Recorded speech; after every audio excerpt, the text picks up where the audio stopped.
यदि ये चैतन्येमकुरिव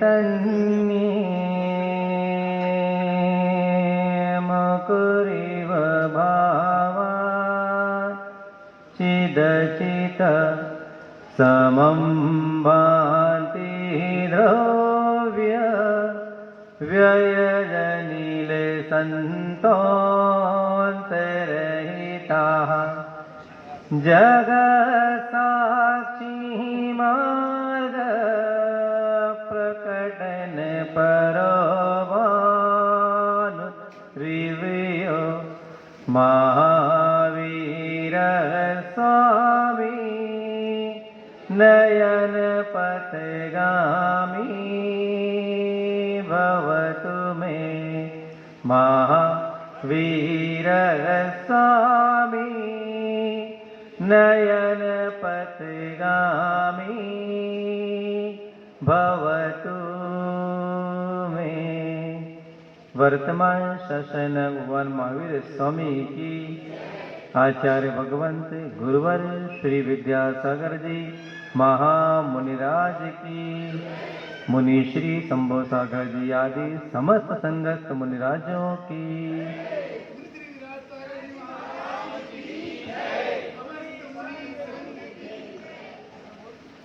चक्रवर्ती ब्रह्मदत्त अपने राज सिंहासन पर अपनी सभा में बैठा हुआ था। तब एक नट मंडली का प्रमुख आया। उसने प्रणाम करके कहा, महाराज मैं अपनी मंडली के साथ आपके सामने कुछ अच्छे नाटक दिखाना चाहता हूं। राजा ने सहर्ष स्वीकृति दे दी और एक बड़े मैदान में मधुकरी नाटक का प्रदर्शन करने के लिए सारी नटमंडली पहुंची और अपार भीड़ राशि के सामने वो नाटक दिखाया गया। जनता बड़े ध्यान से उस नाटक को देख रही थी। उस नाटक में नटमंडली में जो सदस्य थे नृत्य करते आते थे वो एक एक फूल चुनकर वापस ले जाते थे। चक्रवर्ती बड़े ध्यान से उस नाटक को देख रहा था। देखते देखते उसे ऐसा लगा कि ये नाटक पहले मैंने कभी कहीं देखा है। जब हमने कोई चीज पहले देखी हो तो हमारे मानस पटल पर उसकी स्मृति आकर टकराती है कि पहले कभी मैंने इसे कहीं देखा है। ये सबके साथ होता है। पर उस बात का अगर कोई संबंध अतीत के जन्मों से है तो बात कुछ दूसरी हो जाती है।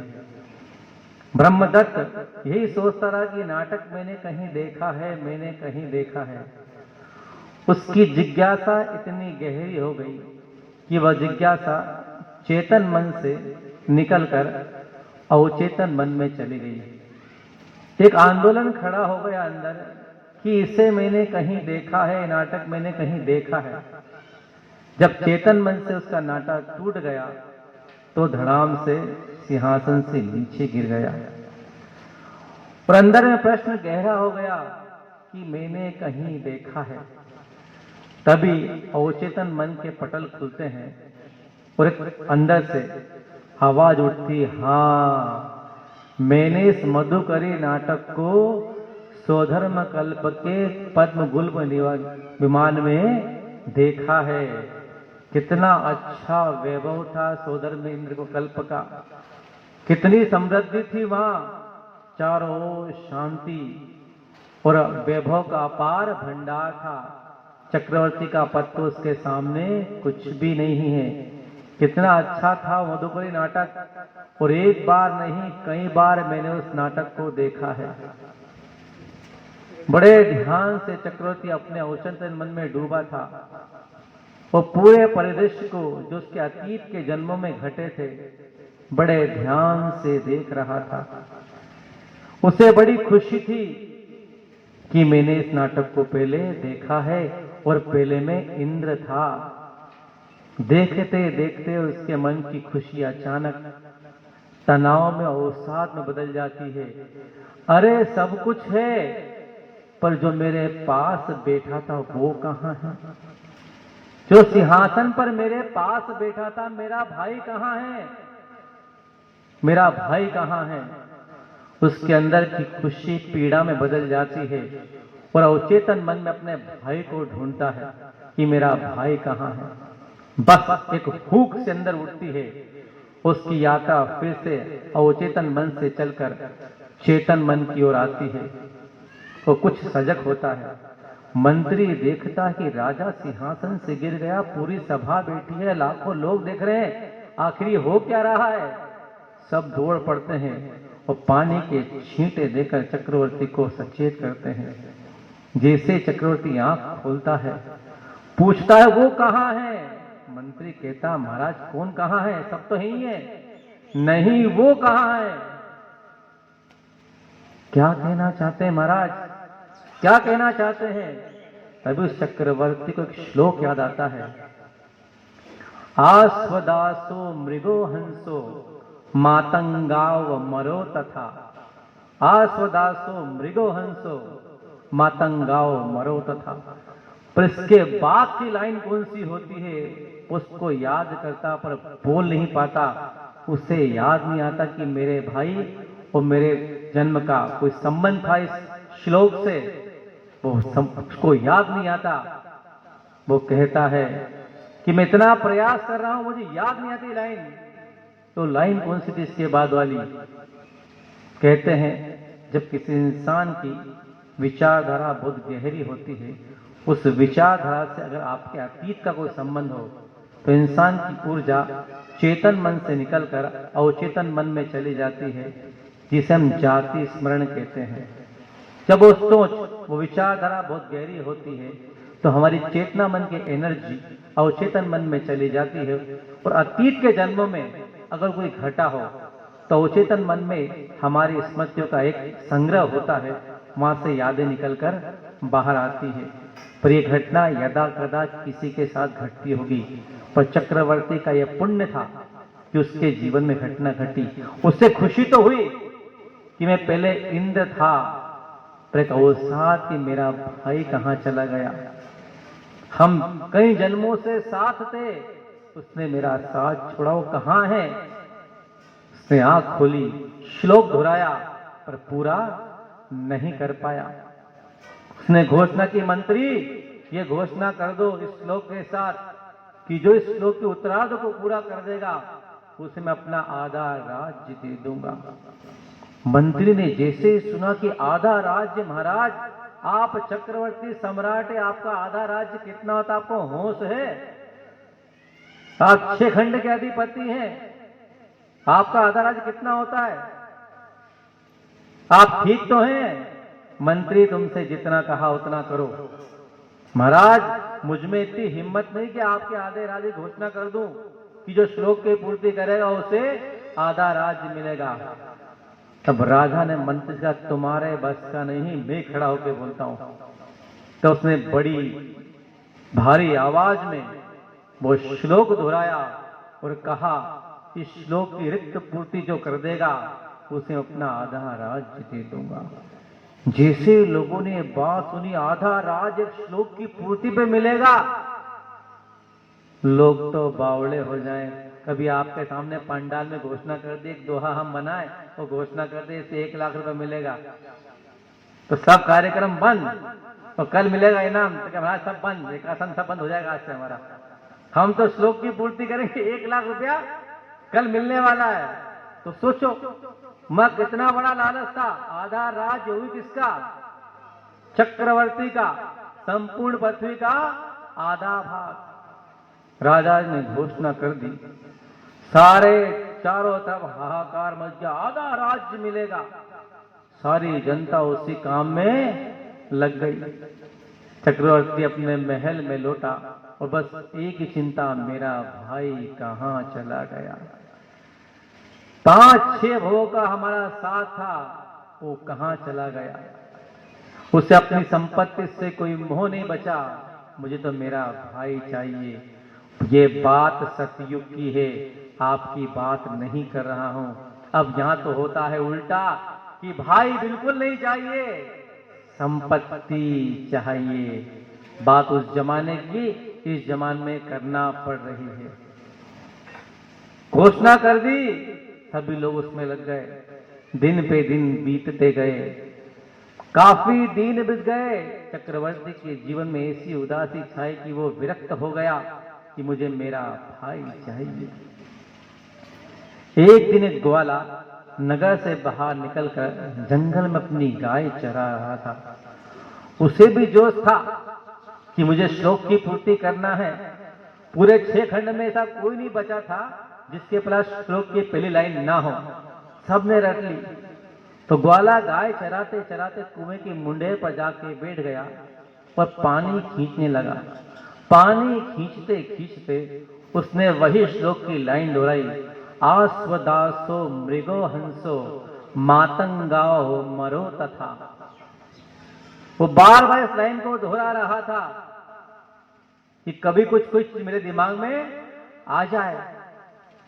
पास में एक वृक्ष के नीचे एक शुद्ध शिला पर मुनिराज ध्यान में लीन थे। जैसे वो लाइन उनके कानों में पड़ी, ध्यान में लीन थे, कान ने सुना, वो लाइन उनके चित्त में उतर गई।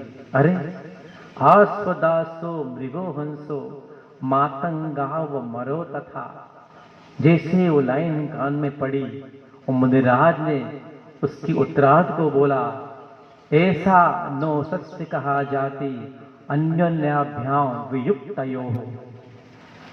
जैसे ही वो लाइन बोली तो ग्वाले ने सुना, महाराज कुछ बोले इस लाइन के बाद, इस पंक्ति के बाद कुछ बोले हैं। वो दौड़ा, महाराज अभी अभी आपने क्या बोला, फिर से सुना दीजिए एक बार। महाराज ने फिर से वो श्लोक की पूर्ति सुना दी। महाराज रुको। वो गया, दौड़ के पत्र लाया। पत्र मतलब कागज का नहीं होता, पत्ते का, वृक्ष का पत्र था। उसने, महाराज फिर से बोल दो एक बार, मैं लिख लेता हूं, मैं ग्वाला हूं, भूल जाऊंगा। ऐसा नो सस्ति कहा जाती अन्योन्याभ्याम वियुक्तयोः। वो ग्वाला उसको लिख लेता है, वो जोर जोर से पढ़ने लगता है। सोचता है पत्र का क्या भरोसा, टूट गया तो वहां तक पहुंच ही नहीं पाऊंगा, महल तक, फिर चक्रवर्ती को कैसे सुनाऊंगा। अब ये श्लोक सही है या गलत है मुझे पता नहीं, फैसला तो चक्रवर्ती महाराज करेंगे। उसने महाराज को प्रणाम किया और भागा। कहां भागा, कहां भागा? महल में। पता आप लोग कहां भागेगा, वो होशियार लोग हैं आप लोग, सबको आधे राज्य की तलाश है। वो भागा चक्रवर्ती के राजमहल की तरफ और द्वारपाल से बोला, मुझे अंदर जाने दो। तू क्या करेगा अंदर जाके? बोले, मैं श्लोक की पूर्ति लेकर आया हूं।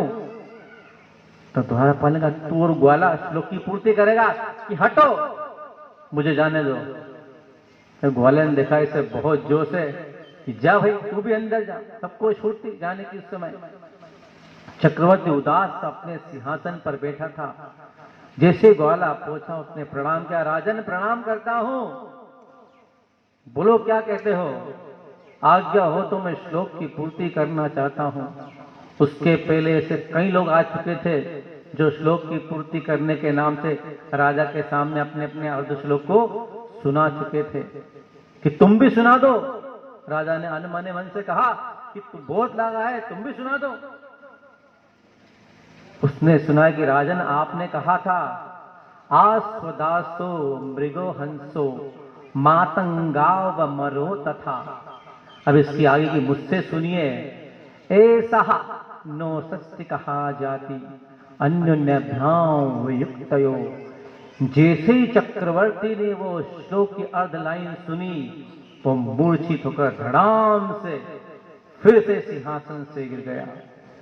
पूरी सभा सन्नद्ध रह गई कि चक्रवर्ती को फिर से क्या हो गया। जैसे चक्रवर्ती को गिरते देखा तो जनता में रोष आ गया कि ग्वाले तूने क्या सुना दिया ऐसा कि हमारे राजा फिर से सिंहासन से गिर गए। सब उसको कोसने लगे। आप लोग के साथ भी होता है ना, कोई गलती करता सब कोसने बोलते हैं उसको, कुछ कुटपटांग। सबने बोलना शुरू कर दिया। तो जिनसे कंट्रोल नहीं, उन्हें तो उसकी पिटाई करना भी शुरू कर दी। अब ग्वाला सोचे आधे राज्य के चक्कर में आए तो यहाँ तो राज्य का फूटी कोड़ी में ऊपर से पड़ रहे हैं। तो उसने, मेरी कोई गलती नहीं है, मैंने नहीं कहा, ये मैंने नहीं कहा, किसी और ने कहा है। तो जैसे चक्रवर्ती के कान में यह बात लगती कि मैंने नहीं कहा, किसी और ने कहा, वो अपनी मूर्छा से बाहर आता है और पूछता है, ग्वाले तुझसे किसने कहा कि महाराज जंगल में एक मुनिराज अपने ध्यान में लीन है।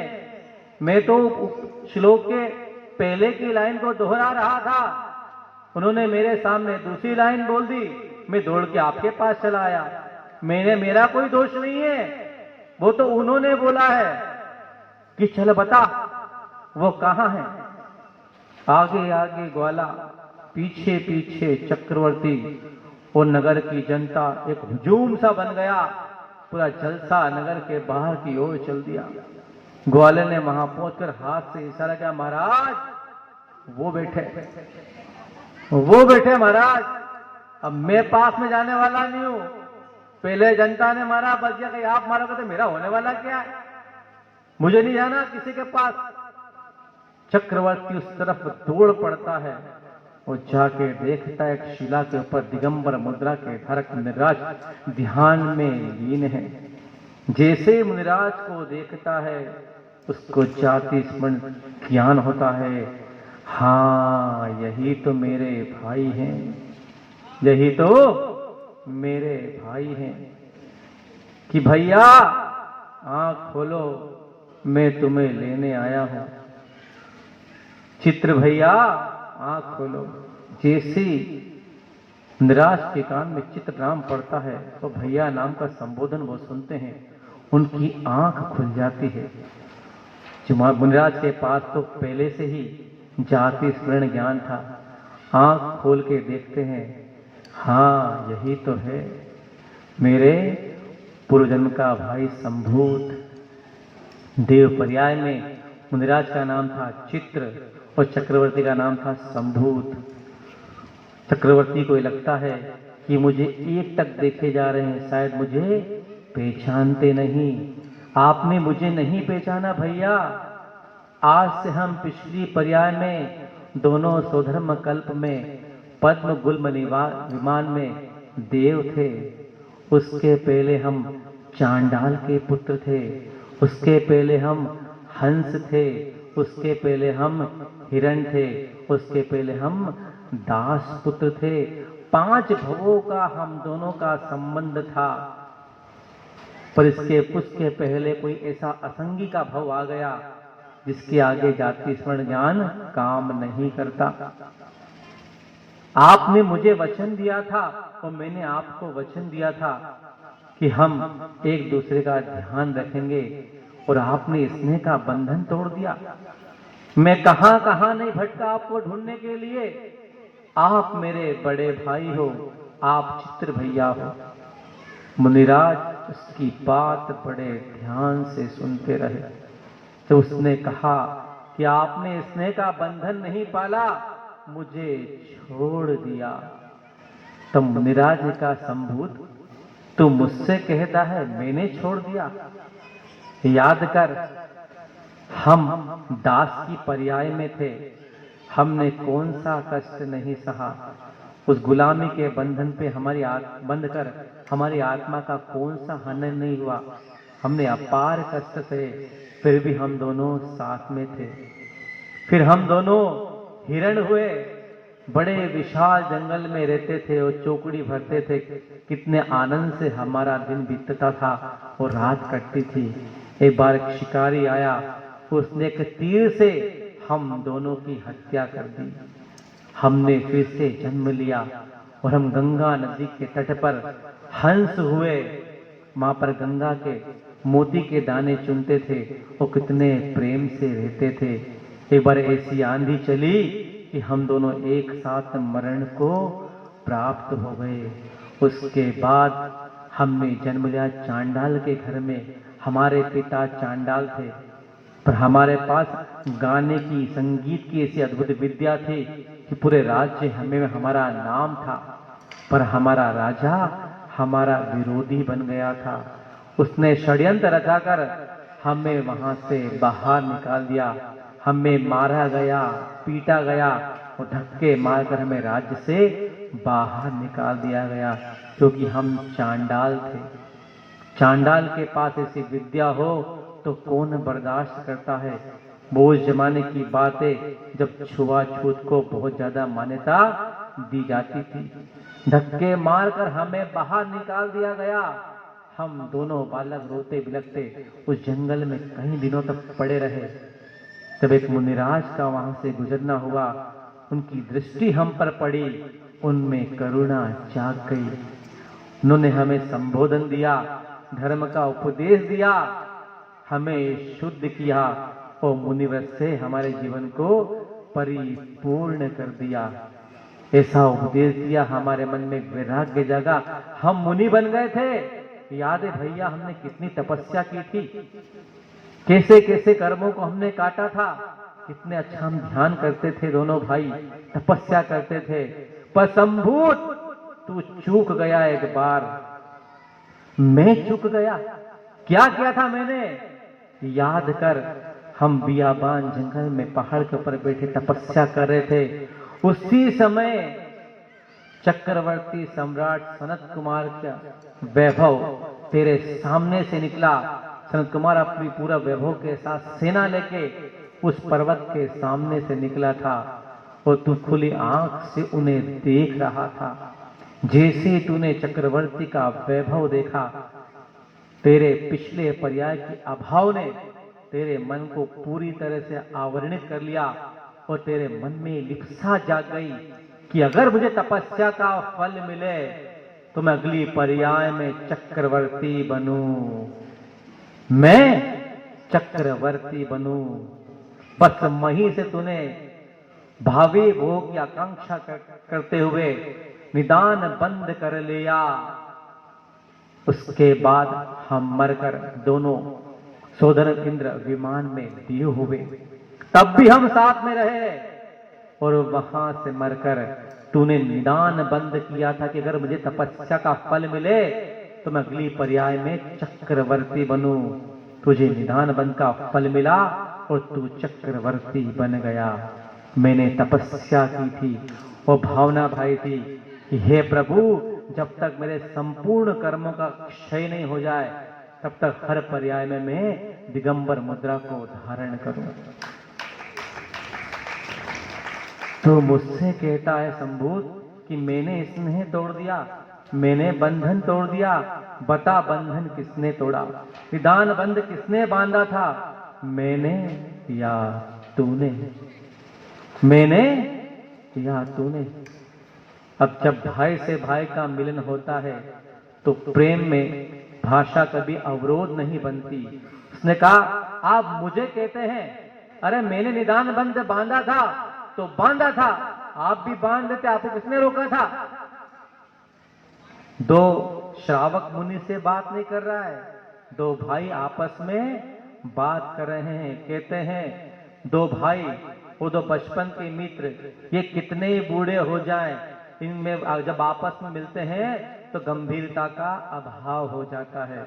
दो बूढ़े लोग को देखना जो बचपन से मित्र रहे हो, कभी उनकी बात को ध्यान से सुनना, तो बच्चे भी हंसे, बूढ़े हो के ऐसी बातें करते हैं। क्यों? क्योंकि बचपन के मित्र हैं। तो जब दो मित्र मिलते हैं तो गंभीरता का अभाव हो जाता है। पर यहां तो मामला दो भाइयों का है। वो भी कौन सा?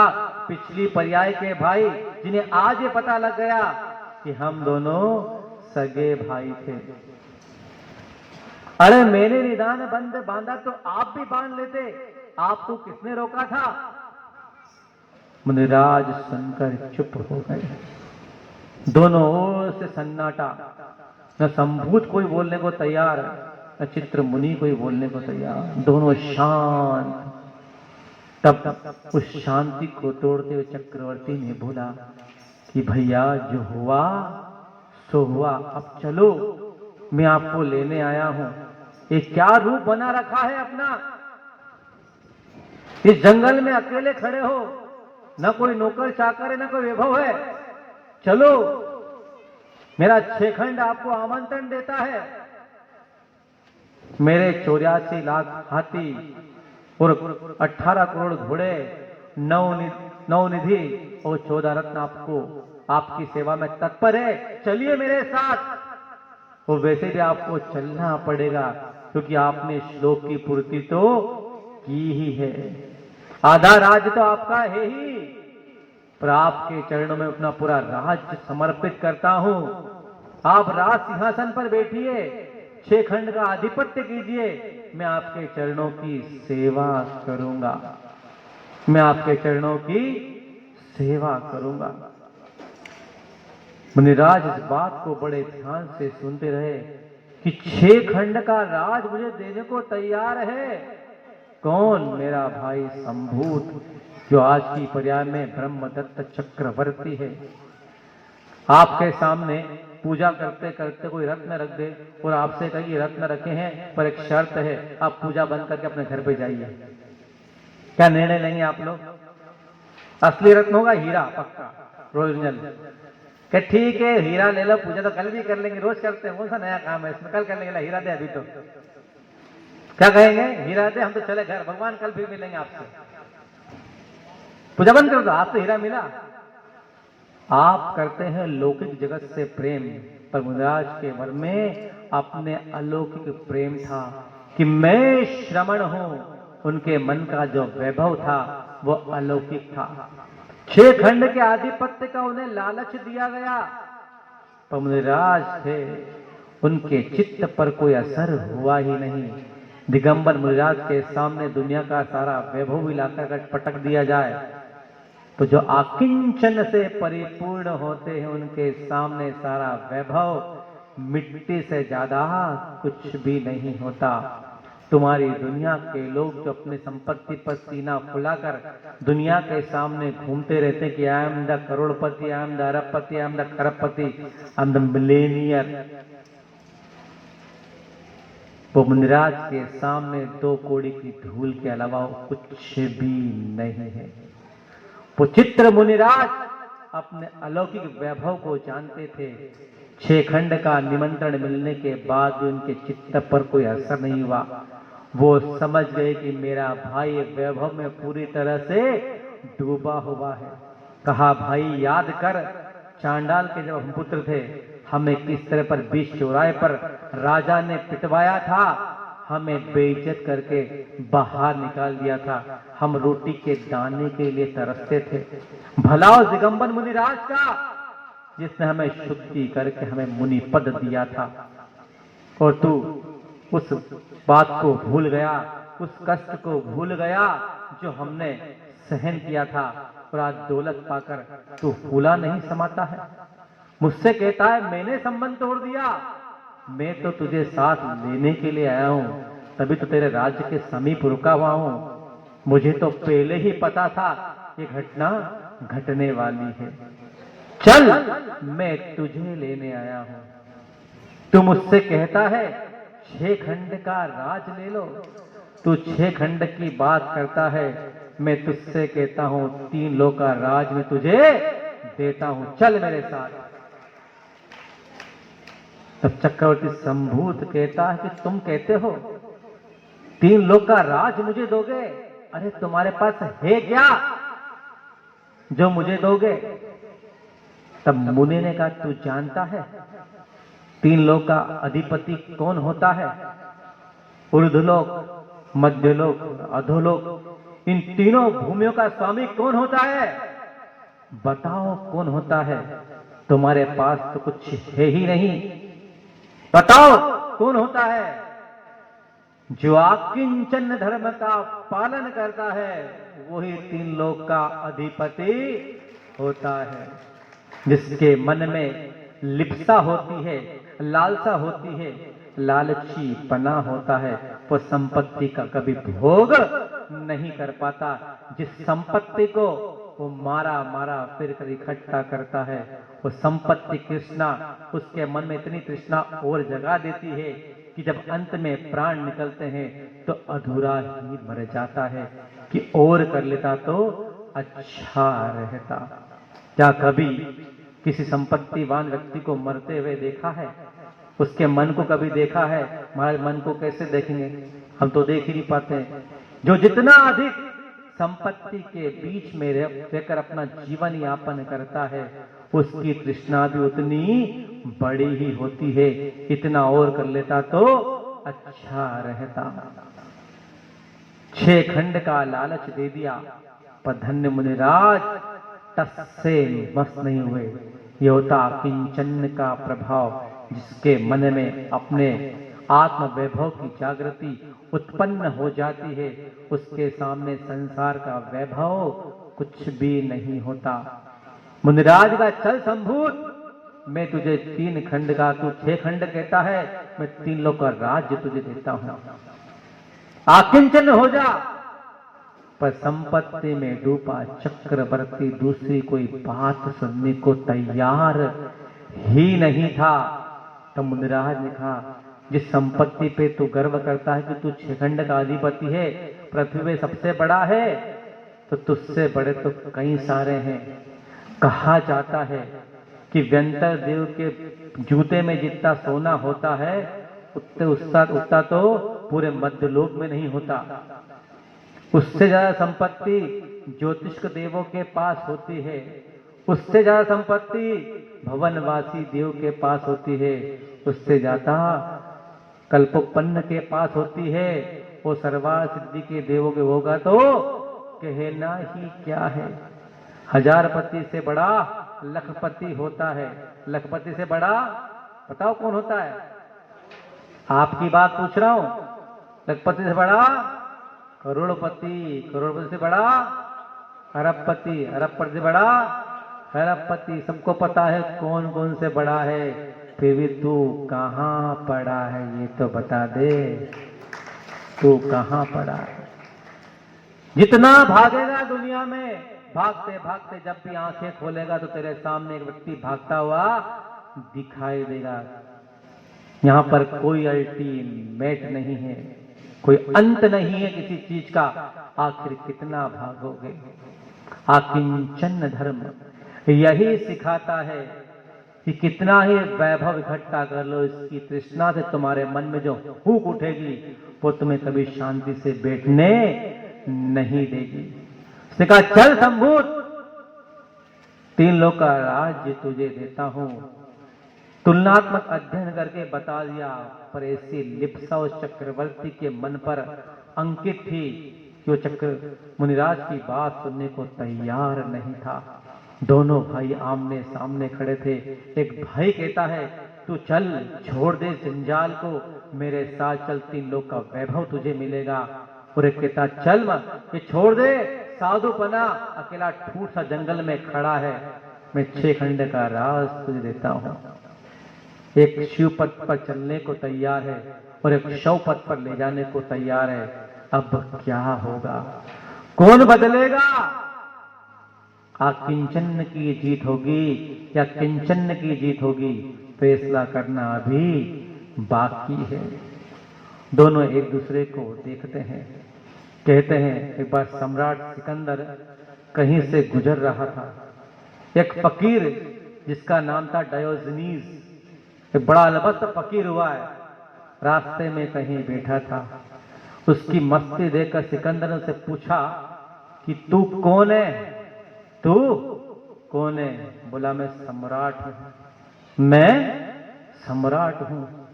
सिकंदर ने सोचा, इसके पास तो कुछ भी नहीं है, तन पे कपड़े इसके नहीं है। कहते हैं डायोजनीस दिगंबर रहता था और अपने आप को सम्राट कहता है। तब डायोजनीस ने पूछा, बता तू कौन है? तो सिकंदर ने सोचा, इसको मेरा लाव लश्कर दिखाई देता नहीं है, कुछ पागल सा लगता है। फिर भी अपने अनमने मन से सिकंदर बोला कि मैं असली सम्राट हूं। और कहा, आज के बाद ये बात किसी से मत बोलना कि तू सम्राट है, वरना संकट में पड़ जाएगा, वरना संकट में पड़ जाएगा। न तो तेरे पास सेवक है, न सेना है, न धन है, तू काहे का सम्राट? तब डायोजनीस ने उत्तर दिया सिकंदर को, सुन सिकंदर, तू नौकर का भरे से अपना जीवन जीता है क्योंकि तू आलसी है और मुझ में आलस्य नहीं है, इसलिए मुझे नौकरों की आवश्यकता नहीं है। इस ब्रह्मांड में मेरा कोई शत्रु नहीं है, इसलिए मुझे सेना की कोई आवश्यकता भी नहीं है। और मैं गरीब नहीं हूं, ना मैं दरिद्र हूं, इसलिए मुझे धन की आवश्यकता भी नहीं है। अब बता सिकंदर, सम्राट तू है या मैं हूं?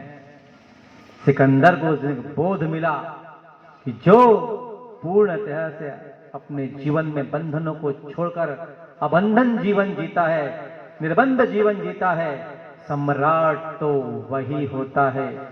पैर में घुंघरू बांधकर अगर चलोगे तो कितना ही प्रयास कर लेना, बिना आवाज हुए आप तो कदम भी चल नहीं सकते। जिस व्यक्ति ने अपने जीवन में किंचन के घुंघरू बांध रखे हैं और वो चाहे कि मैं धर्म पथ पर निर्बाध चल सकूं, असंभव न भूतो न भविष्यति। जब वो चलेगा किंचन की बाधा कि वो घुंघरू उसके बजते रहेंगे, वो जीवन में कभी भी किंचन के घुंघरू बांधकर अलौकिक वैभव का आनंद नहीं ले सकता। धर्म और धन, इन दो की मैत्री कभी एक साथ हो नहीं सकती। जो इंसान धर्म की आड़ में धन का सेवन करता है, उसकी संसार से कभी मुक्ति होने वाली नहीं है। व्रती होने के बाद भी लिप्सा अगर धन में लगी है, आई am the posted man particular area, मैं दिन रात व्रतों को लेकर उसी काम में लगा रहूं, दिन रात मेरा वही काम है कैसे इसका भला हो जाए। ये आर्त ध्यान और रौद्र ध्यान है। जो तुमने संकल्प लिए हैं उसकी तरफ जरा झांक कर देखो कि तुम कौन सा निर्वहन अपने व्रतों का कर रहे हो, क्या कर रहे हो अपने व्रतों के साथ।